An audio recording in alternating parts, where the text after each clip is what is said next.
The following video features Dawn Christensen. It also features images of Gayle Krause, Dawn Christensen, ACB logos, and U.S. currency.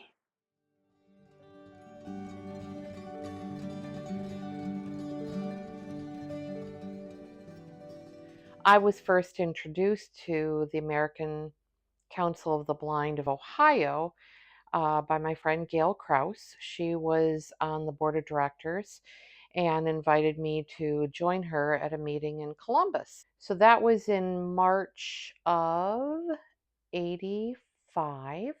Long story short, I went down there with her, and the next thing I knew, I was creating a Toledo chapter of the American Council of the Blind. Then, shortly after that, became a board member of ACB of Ohio, and then got pretty heavily involved in the national organization, where I served on that board in the late 90s, early 2000s. What the organization is a group of people who are blind or visually impaired and family members, friends who are sighted, working toward the common goal of improving the lives of people who are blind or visually impaired. They do a lot of advocacy, mentorship.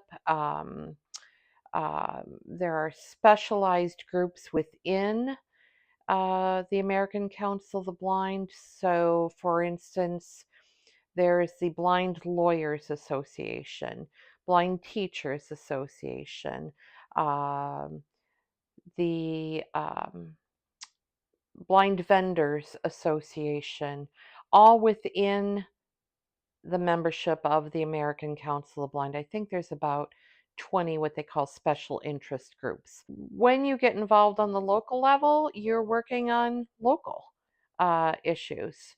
We worked on getting pedestrian traffic signals. We worked on making people aware of tactile warnings on the sidewalks. They are definitely something that would help keep a blind person alive so they know they're walking out into the street. One of the issues has been ongoing for years and years is to get accessible currency. The United States is one of very few, if any, countries anymore that does not have textually identifiable paper currency.